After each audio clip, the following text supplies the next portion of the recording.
Bilang isang mamamayan na naghahanap ng magagandang motorsiklo dito sa bansa, ay nakakapanabik at nakaka-excite na dumating ang motorsiklo, lalo pat kilala ito na Japanese brand.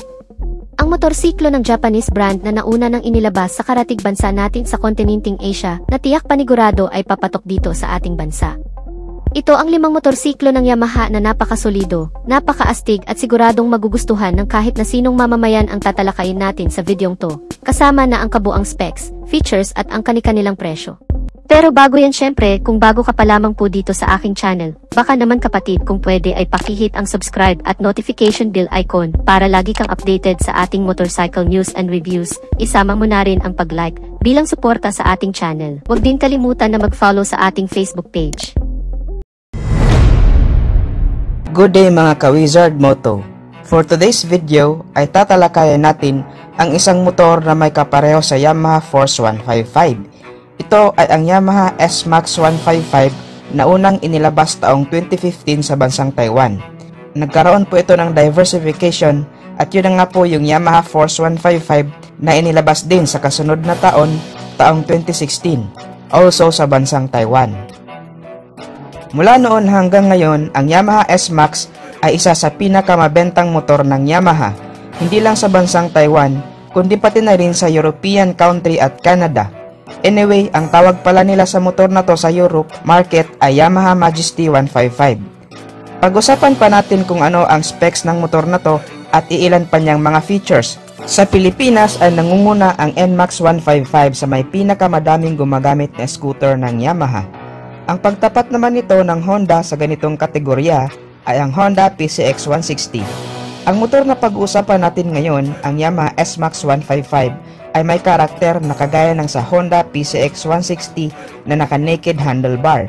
Kaya tinagurian din itong sporty maxi scooter dahil ito ay naka-naked handlebar.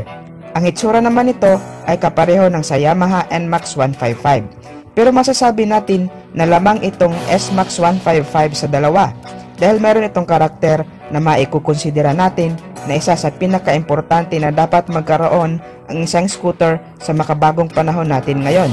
Ito ay ang flat floor footboard o mas kilala sa atin mga Pinoy na gulay board. So kung type mo ang motor na naka-naked handlebar at parang NMAX ang datingan and at the same time may gulay board, itong Yamaha S-Max ang nararapat para sa'yo. So far, ang Yamaha Philippines ay wala pa talagang scooter na 155cc category na may gulay board. Anyway guys, sa Pilipinas ay meron pala tayong isang scooter na halos kapareho ang itsura nitong Yamaha S-Max 155. Isa itong Singaporean brand. So ang S-Max 155 ay mayroon nga po itong middle flat floor footboard na wala sa NMAX at PCX. Very convenient kapag ikaw ay nagmamaneho. And at the same time ay meron ka pang paglagyan ng luggages. Isa din sa kagandahan ng motor na to ay ang kanyang suspension dahil naka-monoshock na po ang suspension niya sa likuran, which means na mas sporty talaga siyang tingnan compare sa PCX at NMAX. Very smooth ang kanyang suspension response pagdating sa malulubak na daan. Naka full LED na rin ang kanyang headlight, position light, daytime running light at tail light. Mayroon din itong mini compartment sa harap na pwedeng paglagyan ng gamit like wallet, pamunas, tubig at iba pa. Nakapaloob din sa mini side compartment ang 12 volts charging port para sa ating cellphone na alam naman nating sa panahon ngayon ay very useful talaga ang ganitong features. Lalong-lalo na sa atin mga delivery riders na kaakibat na ang cellphone sa kanilang trabaho. Kahiliran naman ito ang kanyang susian at ang kanyang fuel access, kagaya ng sa Yamaha Gravis na nasa harapan na ang kanyang fuel access. Speaking of fuel, ay mayroon itong fuel tank capacity na 7.4 liters. Average fuel consumption ay 37 km per liter. Pagdating naman sa underseat compartment ng motor na to, ay meron itong wide underseat compartment na kasya ang full face helmet at may extra space pa para lagyan ng jacket, gloves, documents at kung ano-ano pa. Meron din itong split type rear grab bar para hawakan ng ating pillion rider. When it comes naman sa kanyang braking system ay very updated na talaga dahil bukod sa naka-disc brake na ang kanyang harap at likod ay mayroon na din itong ABS o anti-lock braking system both sa harap at likod. Ipiprevent po nito ang pagka-lock ng brake kung may biglaang pagpreno na maaaring magresulta sa pagkadulas at pagkadisgrasya, pero importante pa din ang iba yung pag-iingat sa pagmamaneho dahil hindi rin talaga 100% guaranteed na safe ka sa features na to. Punta naman tayo sa sukat ng kanyang gulong. Meron itong 120 by 70 with 13-inch mag size sa harap, 130 by 70 with 13-inch mag size naman sa likod, all tubeless. Punta naman tayo sa pinaka-main ng motor na to, ang kanyang engine specs.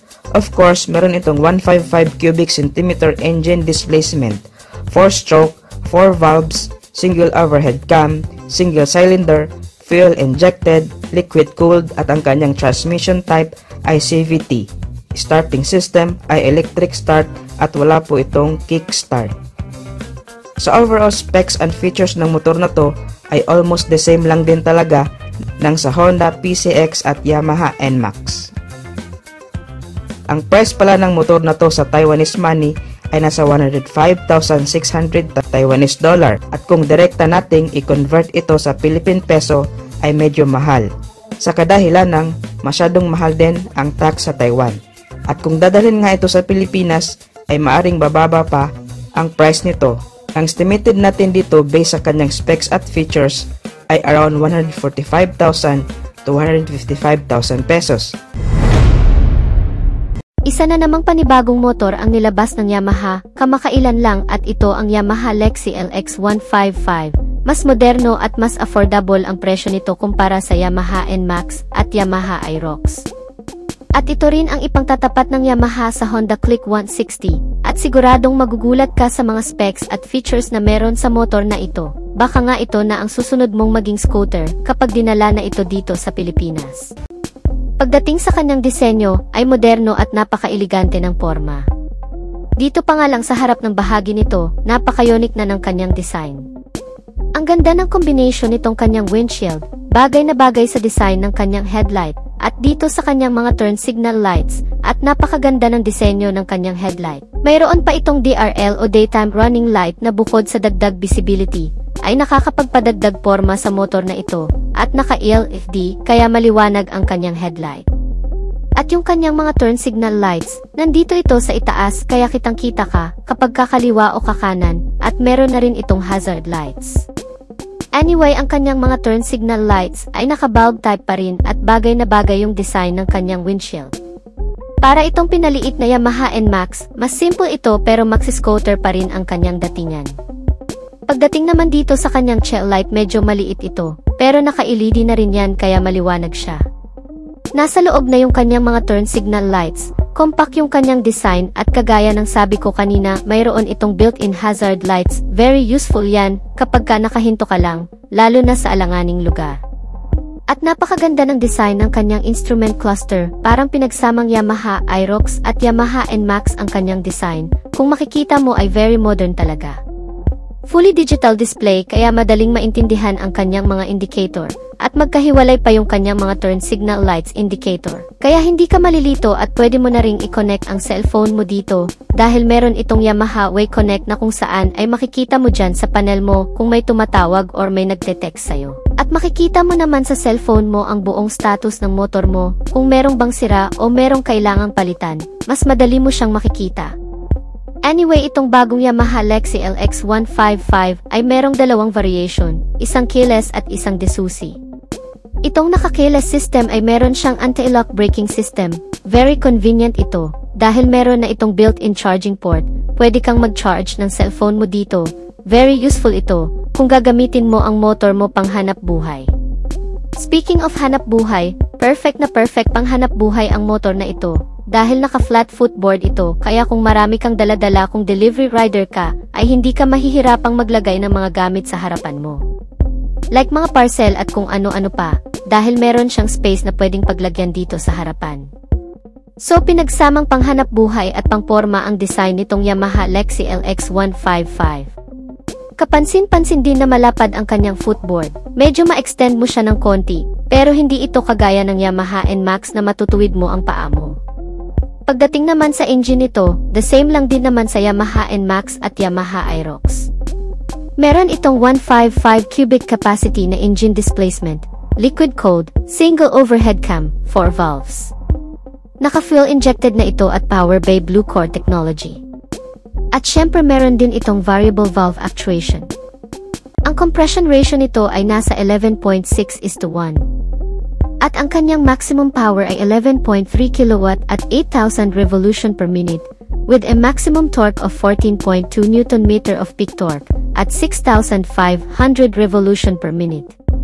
Mas lightweight na rin pala ang scooter na ito dahil 116 kilos lang yung standard version at 118 kilos naman yung anti-lock braking system na version.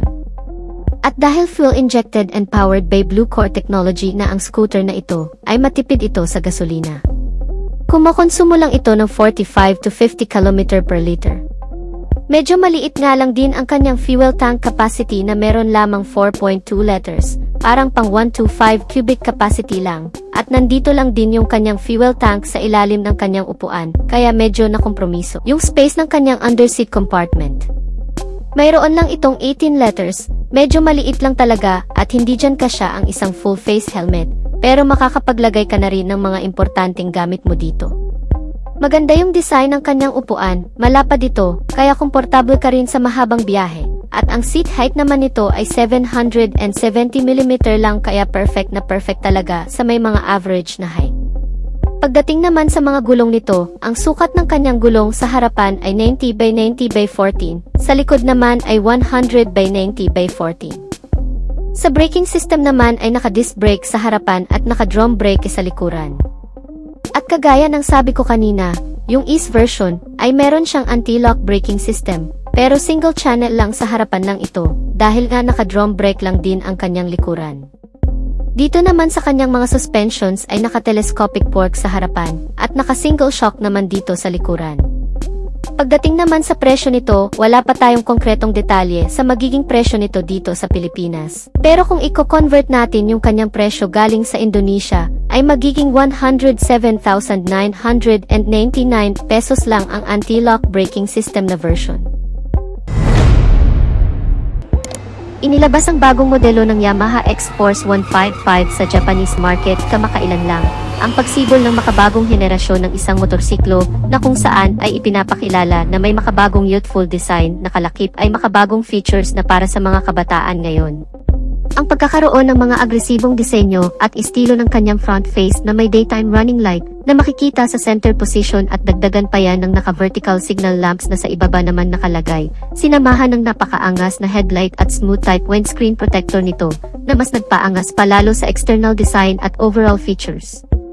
At ang pagiging convenient naman ito ay hindi rin nawawala sa pagkakaroon naman ng flat footboard o gulay board na tinatawag. Unlike kasi sa ibang unit ng Yamaha, tulad na lamang ng Yamaha Aerox, Yamaha NMAX na may central spine na lagayan ng gasolina, so ang kagandahan naman ng motorsiklong ito ay magkakaroon ka pa ng space na pwedeng paglagyan ng mga gamit o bagay na hindi nakasya sa kanyang compartment storage, at samahan pa yan ng comfortable seats platform na may makapal na foam na parang nakaka-relax namang tingnan. At ang rear portion naman nito makikita ang compact LED na tail light nito na may pagka-modern looks na, at sa pamamagitan nito ay lumalabas ang pagiging premium at pagiging elegante ng motorsiklong ito. Naka-halogen bulb naman ang iba pang mga ilaw nito, kagaya ng sa headlight, daytime running light, position light at turn signal lights. In terms naman sa mga features pa na meron sa motorsiklong ito, ang instrument cluster ng motorsiklong ito ay naka-LCD display. Ang kagandahan naman ito ay may kasama na itong Bluetooth connectivity, na kung saan ay pwede mong i-connecta ang cellphone mo dito, lalo na kapag ikaw ay nagda-drive at may inaasahan kang importanteng tawag or text message, ay mas mabilis mo makikita ang notification sa screen ng instrument cluster nito kapag may na-receive na call or text ang cellphone mo. Kaya mas magiging kampante ka na wala kang mamimiss na mahalagang bagay o mensahe mula sa cellphone mo. Meron rin itong WayConnect system ng Yamaha, ang sistemang ito na kung saan ay mamonitor mo ang maintenance recommendation mula sa motorsiklong ito at ibang aktibidad maging kanyang last parking location. Bago lang din ito na sistema ng Yamaha na kung saan nagagamit na rin sa ibang modelo nito. At bukod pa dyan ay may kasama na rin itong USB port charging system na po pwede na rin mag-charge ng cellphone habang ikaw ay nagda-drive. Karagdagang convenient din naman dahil kapag alam mong lowbat ka na ay hindi mo na kailangan pang mag-stop over sa mga charging station dahil makakapag-charge ka na rin dito mismo sa motorsiklo. At syempre kung napaka-convenient nito ay hindi naman nawawala ang pagiging safety naman ng motorsiklong ito. Dahil pagdating sa kanyang mga safety features ay siguradong mapabibilib ka rin. Ang pagkakaroon ng advantage sa safety features din kasi ang hinahanap ng marami, lalo na kung ikaw ay baguhan pa lamang sa pagmamaneho ng motorsiklo. Ang pagkakaroon nito ng naka-dual channel ABS sensor, ang isa rin sa ipinagmamalaki ng motorsiklong ito na kung saan ay mas magiging confident ka na rin kung mapatakbo mo man ng napakabilis at bigla mong napindot ang brake lever nito, ay safe na makakapag-brake nang hindi ka tumatalsik o ma-out of balance. At hindi lang yun, isa pang karagdagang sa safety features nito ay ang traction control system naman. Tama po kayo nang naririnig, ang motorsiklong ito ay equipped na din sa makabagong safety features na ito, na kung saan ay magagamit mo naman sa mga kurbadang kalsada, madudulas at matubig na lugar, o kaya naman sa malulubak, dahil sa pamamagitan nito ay may iwasan ang pagkadulas o pagkasemplang dahil binabalansin ito ang ikot ng dalawang gulong sa harap at sa likod. Kaya mas magiging panatag ka pa habang ikaw ay naglulong ride. At speaking sa long ride mga kaibigan, ay talagang mapapakinabangan mo rin dahil ang motorsiklong ito pagdating sa kanyang makina ay powered by 155 cubic centimeter na displacement capacity with single cylinder, naka 4-stroke with single overhead cam, at naka 4 valves na rin ang buong makina nito na mas tumatagal naman sa napakahabang biyahe dahil ang cooling system nito ay naka liquid cool type na. At syempre, hindi pa rin mawawala ang Blue Core technology at ang VVA o Variable Valve Actuation na kung saan ay pinapaganda pa lalo ang takbo ng makina at mas pinapatipid na rin ang pagkonsumo sa gas. Ang makina ng motorsiklong ito ay dinagdagan na rin ng isa pang feature na SMG o Smart Motor Generator na ang ibig sabihin ay mas tahimik at smooth na ang andar ng makina nito na hindi na rin maingay ang ugong at isa pa sa kagandahan ng scooter na ito ay hindi na rin ito mausok kaya eco-friendly na rin talaga. Naka-CVT transmission with variable speed, at may full tank capacity na 6.1 liters na hindi ka na rin bibitingin kahit ibiyahe naman ito ng hanggang 6 na oras na walang hintuan dahil naka-full injected type ang fuel system, ay may katipiran na rin naman ang fuel consumption.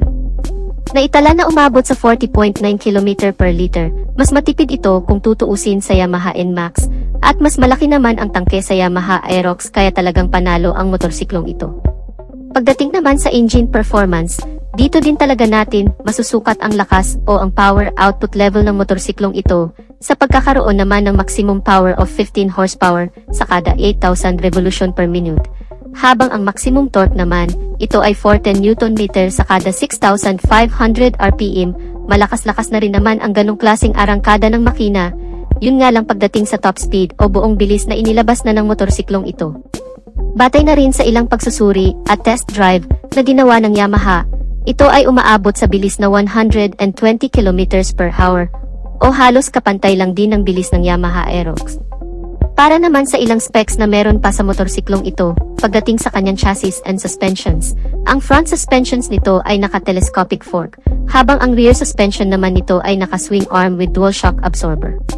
Hindi pa man natin nagagamit ang motorsiklong ito, pero sa tingin ko, base na rin sa experience sa paggamit ng ilang motorsiklo ng Yamaha, tulad na lamang ng Aerox at NMAX, ay mukhang maganda na rin naman ang shock response o laro ng suspensions nito. Kung madadaan mo man sa malulubak mahahamps, sa tingin ko ay hindi na rin naman ganun katagtag, at syempre dahil nga sa Yamaha brand ito, ay makasisiguro ka na rin naman sa pagiging matatag, dekalidad, maaasahan ang suspensions ng motorsiklong ito. Ang mga gulong nito ay may sukat sa front na 120/70R13, habang ang rear tire size naman nito ay 130/70R13. Naka-alloy wheel at naka-tubeless na ang mga gulong. Pagdating naman sa braking system nito, ang front brake nito ay naka-hydraulic single disc brake with piston caliper brake na may ABS sensor, at ang rear brake naman nito ay naka-hydraulic single disc brake na rin with piston caliper brake na may kasama na ring anti-lock braking system. Ang ilan pa sa mga features na meron sa motorsiklong ito, tulad na lamang ng idling stop system, passing light switch, side stand engine cut-off switch at engine check warning. Malawak na rin ang underseat compartment storage, na may capacity naman na 23.4 liters na kasyang-kasya naman dito ang full face helmet at meron na rin itong retractable hook na kasama na po pwede mong pagsabitan ng ilang bagay. Mayroon na rin itong bulsa sa may console panel at hindi ka na rin mahihirapan kapag ikaw ay magpapagasolina dahil nasa labas na lang din ang fuel access nito o lagayan ng gasolina na mas advisable naman ito kung gagamitin mo pang deliver dahil hindi mo na kailangan pang bumaba ng motorsiklo at tanggalin kung sakali mang may karga-karga sa likuran. Dahil nasa harapan na mismo ang lagayan ng gasolina nito. Para naman sa dimensions and capacity. Ang buong haba ng motorsiklong ito ay nasa 1,895 mm, may kabuang lapad ito na 760 mm, at may kabuang taas naman na 1,120 mm. Ang ground clearance nito ay 125 mm na may wheelbase size na 1,340 mm. May kabuang taas naman ang upuan nito na umaabot sa 815 mm. Medyo may kataasan, kaya siguro ang tansya ko dito ay kakayanin itong abutin ng hanggang sa 5'3 pataas, so challenging na lang siguro kapag hindi umabot ang height mo dito. Ang buong timbang ng motorsiklong ito ay nasa 130 kilograms. May kabigatan din talaga compare sa other motorcycle scooters. At kung ang presyo naman ang pagbabasehan ay mukhang alam ko na ang magiging reaksyon dito ng karamihan dahil ang kabuang presyo nito sa ibang bansa ay nasa 2,930 US dollar na kung i-convert naman natin sa Philippine peso, ito ay aabot ng hanggang sa 164,000 pesos. Yan ay estimated pa lamang at hindi pa yan ang totoong basihan. Available naman ito sa 4 na color variation. Ito ang Cold in White, Night Titanium Black, Sandstorm Green, at Meteorite Gray. Na-review na natin ang ilang mga motorsiklo na nag-originate sa Taiwan at ang bagong Yamaha Agar 155 ay isa sa matatawag nating diversification. Galing sa Yamaha Force 155 version 2.0 o Force X155 at matatawag nating kamag-anak lang din ng S-Max 155 at NMAX 155. Inilabas ang bagong modelo ng Yamaha Agar 155 sa Taiwanese market kamakailan lang. Ang pagsibol ng makabagong henerasyon ng isang motorsiklo na kung saan ay ipinapakilala na may makabagong looks at may makabagong youthful design na kalakip ay makabagong features. Ang Yamaha Agar 155, ang pagkakaroon ng kakaiba at agresibong disenyo at estilo ng kanyang front face na may daytime running light na pahugis crossbow, kaya kung mapapansin nyo ay patulis ang kanyang disenyo, sinadyang dinisenyo, hindi lang para magmukhang premium ang datingan kundi for aerodynamics. Ang kanyang front face ay sinasabing may pagkahawig daw ito sa isang insekto na kung tawagin ay grasshopper. Dito naman sa pinakagitna ng daytime running light ang kanyang maliit na headlight, ay masasabi nating hindi ito ordinaryong headlight lang dahil mayroon itong functions na masasabi nating wala sa ibang motorsiklo. Gaya na lamang ng WAU o Adjustable Color Temperature Unit na pwedeng ma-adjust ang buga ng ilaw from bright color to warm color. Malaking tulong ito, lalo na kung mahamog o maulan ang klima. Pangalawa ay meron na din itong WALLA o Yamaha Lane Light Assist. Ang function naman nito ay kapag halimbawa kung liliko tayo sa kanan or kaliwa, ay automatic nang mag-adjust ang ilaw nito sa gilid ng kalsada for better and wider visibility sa madidilim na kalsada. So masasabi natin ngayon na small but very useful at kakaiba ang makabagong headlight ng scooter na ito. Nakadugtong naman ang mga signal lights nito sa lower part ng DRL at meron din itong built-in hazard lamps. Ang pagiging convenient naman ito ay hindi rin nawawala sa pagkakaroon naman ng flat footboard o gulay board na tinatawag. Unlike kasi sa ibang unit ng Yamaha tulad na lamang ng Yamaha Aerox, Yamaha NMAX na may central spine na lagayan ng gasolina, ang kagandahan naman ng motorsiklong ito ay magkakaroon ka pa ng space na pwedeng paglagyan ng mga gamit o bagay na hindi nakasya sa kanyang compartment storage, at samahan pa yan ng comfortable seats platform na may makapal na foam na parang nakaka-relax namang tingnan.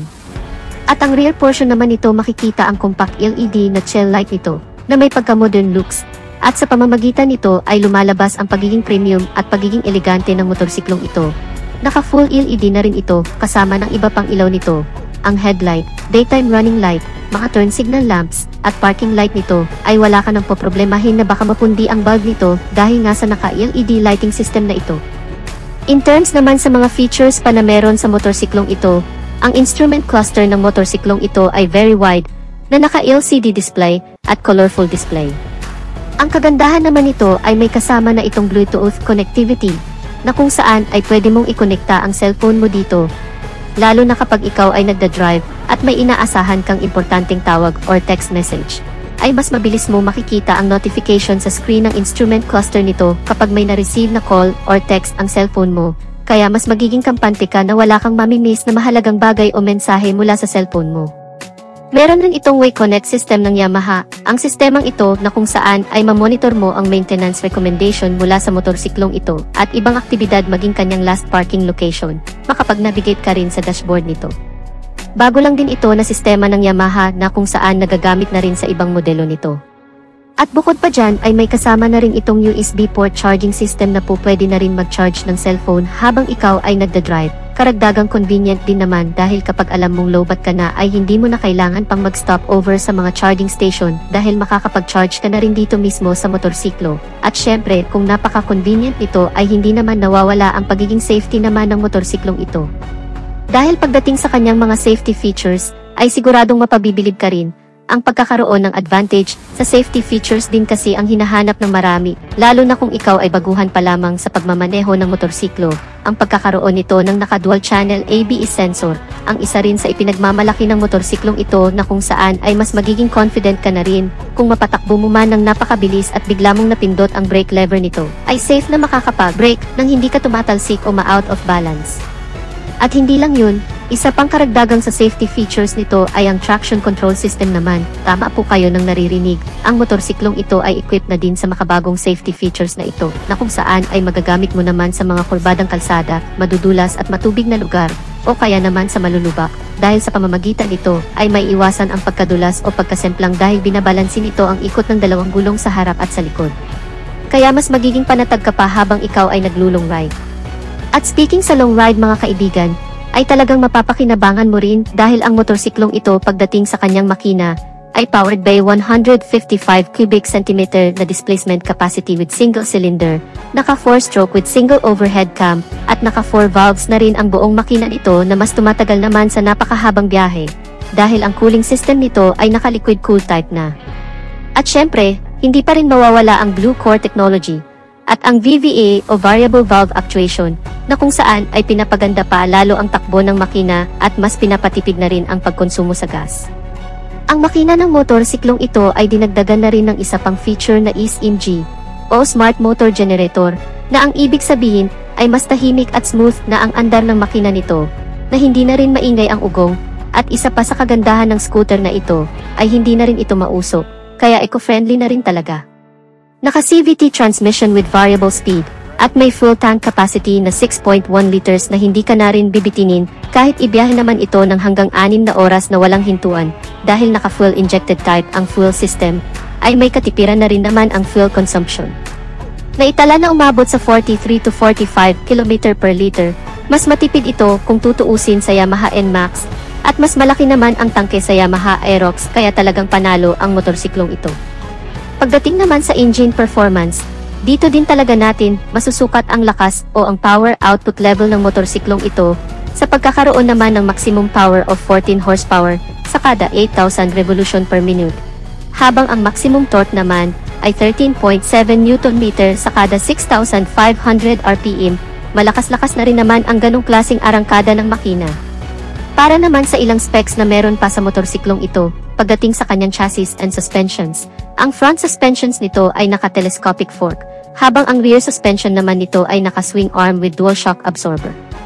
Hindi pa man natin nagagamit ang motorsiklong ito, pero sa tingin ko, base na rin sa experience sa paggamit ng ilang motorsiklo ng Yamaha, tulad na lamang ng Aerox at NMAX, ay mukhang maganda na rin naman ang shock response o laro ng suspensions nito. Kung madadaan mo man sa malulubak mahahumps, sa tingin ko ay hindi na rin naman ganun katagtag, at syempre dahil nga sa Yamaha brand ito, ay makasisiguro ka na rin naman sa pagiging matatag, dekalidad, maaasahan ang suspensions ng motorsiklong ito. Ang mga gulong nito ay may sukat sa front na 120/70R13, habang ang rear tire size naman nito ay 130/70R30. Naka-alloy wheel at naka-tubeless na ang mga gulong. Pagdating naman sa braking system nito, ang front brake nito ay naka-hydraulic single disc brake with piston caliper brake na may ABS sensor, at ang rear brake naman nito ay naka-hydraulic single disc brake na rin, with piston caliper brake, na may kasama na ring anti-lock braking system. Ang ilan pa sa mga features na meron sa motorsiklong ito, tulad na lamang ng idling stop system, passing light switch, side stand engine cut-off switch at engine check warning. Malawak na rin ang underseat compartment storage, na may capacity naman na 25 liters na kasyang-kasya naman dito ang full face helmet, at meron na rin itong retractable hook na kasama, na po pwede mong pagsabitan ng ilang bagay. Mayroon na rin itong bulsa sa may console panel, at hindi ka na rin mahihirapan kapag ikaw ay magpapagasolina, dahil nasa labas na lang din ang fuel access nito o lagayan ng gasolina na mas advisable naman ito kung gagamitin mo pang deliver, dahil hindi mo na kailangan pang bumaba ng motorsiklo at tanggalin kung sakali mang may karga-karga sa likuran. Dahil nasa harapan na mismo ang lagayan ng gasolina nito. Nakakilas entry na din ang scooter na ito at very sporty dahil naka-necked handlebar. Para naman sa dimensions and capacity. Ang buong haba ng motorsiklong ito ay nasa 1,920 mm, may kabuang lapad ito na 760 mm, at may kabuang taas naman na 1,120 mm. Ang wheelbase nito ay 1,340 mm, may kabuang taas naman ang upuan nito na umaabot sa 815 mm. Medyo may kataasan, kaya siguro ang tansya ko dito ay kakayanin itong abutin ng hanggang sa 5'3" pataas, so challenging na lang siguro kapag hindi umabot ang height mo dito. Ang buong timbang ng motorsiklong ito ay nasa 132 kilograms. May kabigatan din talaga compare sa other motorcycle scooters. At kung ang presyo naman ang pagbabasehan ay mukhang alam ko na ang magiging reaksyon dito ng karamihan, dahil ang kabuang presyo nito sa ibang bansa ay nasa 118,000 Taiwanese dollar, na kung i-convert naman natin sa Philippine peso, ito ay aabot ng hanggang sa 212,842 pesos. Yan ay estimated pa lamang at hindi pa yan ang totoong basihan. Taong 2019 ay pinakilala ng Yamaha ang Nooy concept bike pa lamang na E01 sa Tokyo Motor Show. Pagkaraan lamang ng 3 taon na pag-aaral at pagsusuri sa motorsiklong ito, ay formal na ngayong inanunsyo ang electric scooter na ito. Matagumpay na naisakatuparan at natapos ng mga mechanical at electrical engineers ng Japan. Ito ang Yamaha E01. Una nating talakayin ang kanyang electronic engine performance. Meron itong rated power na 4.9 kWh na katumbas ng isang 125 cubic centimeter engine displacement. Ang kagandahan nito ay equipped ito ng brushless motor. Ang advantage nito, hindi na ito gumagamit ng carbon para mapaandar ang motorsiklo, kaya mahaba ang lifespan nito at mas reliable. Nakakapag-generate naman ito ng maximum power of 11 horsepower at 5,000 revolution per minute. At nakakapag-provide naman ito ng maximum torque na 30 Nm of peak torque at 1,500 revolution per minute. Dito ay kapansin-pansin ang sobrang lakas ng hatak ng scooter na to. Biruin mo ba naman na meron itong 30 Nm of torque na katumbas ng 300 to 400 cc na big bike, kaya wala ka nang dapat ipangamba sa ahunan at babaan. Mayroon itong 3 riding modes. Una ay ang Eco, ang economical mode, na kung saan ay makikita mo sa dashboard na nakailaw. Ang ibig sabihin ay nasa pinakamatipid ka na pagkonsumo ng battery para mas mapahaba pa ang riding distance ng motorsiklo. Tinatawag itong lower speed RPM na aabot ang electric scooter ng around 104 kilometers. Pangalawa ay ang STD. Ang standard mode naman ay ang kalagitnaan ng lakas at bilis na kung tawagin ay mid-speed RPM. Tumatakbo naman ito ng 60 km per hour. At ito ay umaabot ng around 100 km na layo. Pangatlo ay ang PWD. Ang power mode naman ay tinatawag na high speed RPM o sa madaling salita ay full throttle, at ang bilis nito ay umaabot ng 100 km per hour, at mayroon naman ito riding distance na approximately 70 km away. Proceed na tayo sa kanyang body dimension. Ang Yamaha E01 ay may habang 1,960 mm, may lapad na 8,010 mm, may taas na 1,190 mm, at may wheelbase naman na 1,350 mm, ground clearance na 135 mm, at may seat height naman na 765 mm. So ang kanyang overall body size ay halos magkasing laki lang ng Inmax 155. Anyway, itong electric scooter na to na E01 ay ang electronic scooter version ng Yamaha Inmax 155. Kaya kung mapapansin nyo, mayroon silang pagkakahawig sa Yamaha Inmax 155 regarding sa physical appearance at design. When it comes naman sa kanyang body frame, ito ay naka-double steel cradle type.